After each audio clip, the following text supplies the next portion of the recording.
അടുത്ത സീസൺ ISL-ൽ പങ്കെടുക്കുന്നതിനുള്ള പങ്കാളിത്ത ഫീസിന്റെ രണ്ടാമത്തെ ഇൻസ്റ്റാൾമെന്റ് 55 ലക്ഷം രൂപ 14-ൽ 13 ക്ലബ്ബുകളും പൂർത്തിയാക്കി തങ്ങളുടെ ISL-ൽ പങ്കാളിത്തം ഉറപ്പാക്കിയിരിക്കുകയാണ്.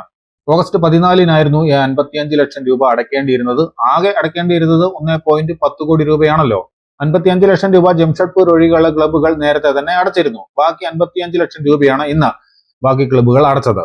Jamshedpur football and sporting private limited അവരുടെ മുഴുവൻ ഓഹരികളും ചർച്ചിൽ ബ്രദേഴ്സിന് കൈമാറിയതിനാൽ, അതായത് ലൈസൻസ് എല്ലാം ഉൾപ്പെടെ, അടുത്ത സീസണിൽ ചർച്ചിൽ ബ്രദേഴ്സ് ISL കളിക്കുമെന്ന് ഉറപ്പായിട്ടുണ്ട്. അവര് കൊടുക്കേണ്ട പങ്കാളിത്ത ഫീസ് 1.10 കോടി രൂപ മുഴുവനുമായിട്ടും കൊടുക്കുകയും ചെയ്തിട്ടുണ്ട്.